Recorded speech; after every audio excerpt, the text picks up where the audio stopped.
Assalamualaikum warahmatullahi wabarakatuh. Perkenalkan, nama saya Salsa Nur Fatihah. Saya dari kelas 4B Manajemen Informatika, Politeknik Negeri Sambas. Baiklah, di sini saya akan menjelaskan terkait dengan pengenalan jaringan kampus di mata kuliah Infrastruktur Enterprise. Di sini saya akan menjelaskan 3 bagian definisi umum tentang jaringan kampus.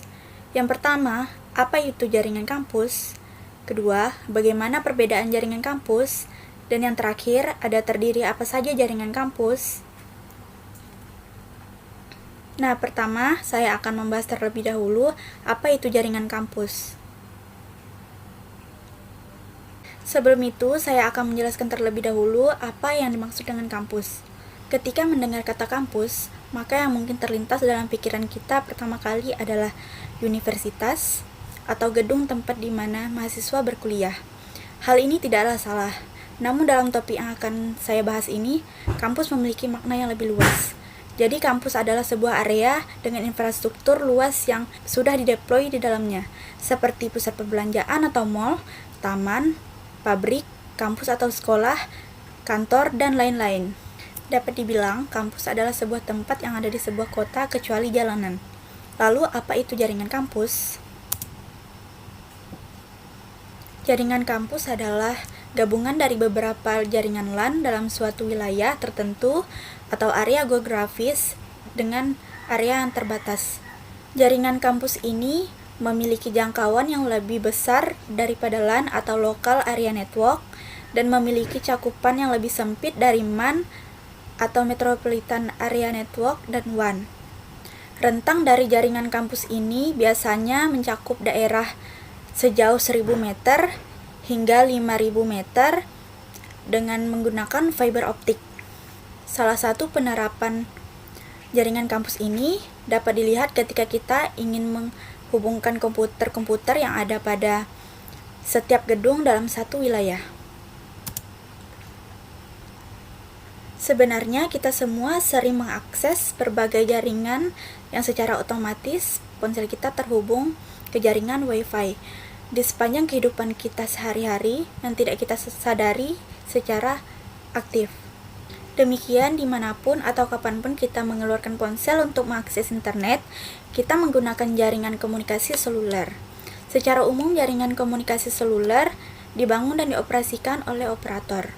Ini terdiri dari serangkaian stasiun pangkalan, base station, controller, jaringan backhaul, dan jaringan inti. Dengan jaringan komunikasi seluler, pengguna di wilayah geografis yang luas dapat menikmati akses internet nirkabel berkecepatan tinggi dan dapat diakses dengan mudah. Nah, selain jaringan-jaringan sebelumnya, ada jenis jaringan lain yang sering kita jumpai, misalnya jaringan kampus untuk bekerja, jaringan kampus untuk belajar, jaringan kampus saat kita check-in hotel, dan juga jaringan kampus saat kita jalan-jalan. Kita mungkin memperhatikan bahwa tempat-tempat ini juga diliputi oleh jaringan. Nah, selanjutnya, bagaimana perbedaan jaringan kampus? Pertama, skala jaringan. Jaringan kampus dapat diklasifikasikan menjadi 3 jenis, yaitu jaringan kampus kecil, jaringan kampus menengah, dan besar, yang masing-masing berbeda dalam hal jumlah pengguna, terminal, atau network element atau NE. Kedua, target layanan. Jaringan kampus, dari target layanan kita dapat melihat beberapa jaringan kampus tertutup atau terbatas yang hanya mengizinkan pengguna internal. Sedangkan jaringan kampus terbuka, yaitu terbuka untuk layanan internal maupun eksternal. Ketiga, dukungan layanan. Jaringan kampus dapat diklasifikasikan menjadi jaringan kampus layanan tunggal dan juga jaringan kampus multi layanan, tergantung pada layanan yang dibawa. Kompleksitas layanan yang dibawa jaringan kampus menentukan kompleksitas sebuah jaringan. Keempat, ada mode akses. Jaringan kampus memiliki 2 mode akses, yaitu berkabel dan nirkabel. Sebagian besar jaringan kampus saat ini merupakan hibrida atau gabungan antara kabel dan nirkabel. Jaringan nirkabel bebas dari pembatasan lokasi, port, dan juga kabel. Oleh karena itu, dapat digunakan secara fleksibel. 5. Ada atribut industri. Jaringan kampus industri umum termasuk pada jaringan kampus perusahaan, jaringan kampus pendidikan, dan juga jaringan kampus komersial, hanya untuk beberapa nama.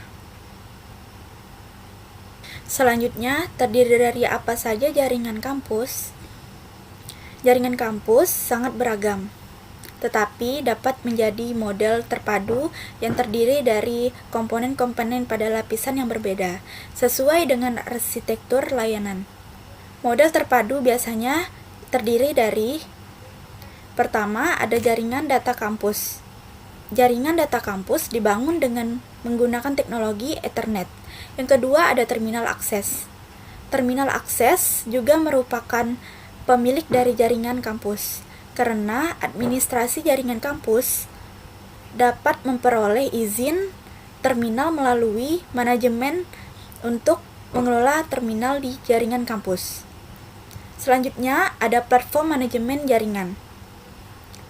Platform manajemen jaringan tradisional merupakan rumah bagi berbagai manajemen sistem jaringan yang menyediakan sebuah fungsi manajemen dan memelihara jarak jauh untuk jaringan atau perangkat. Keempat, ada platform keamanan. Platform keamanan tingkat lanjut memanfaatkan data besar di seluruh jaringan yang tersedia oleh platform jaringan untuk mempertahankan diri dari ancaman persistem tingkat lanjut atau APT. Yang terakhir, ada platform aplikasi layanan. Banyak aplikasi layanan akan dikembangkan menggunakan platform manajemen jaringan.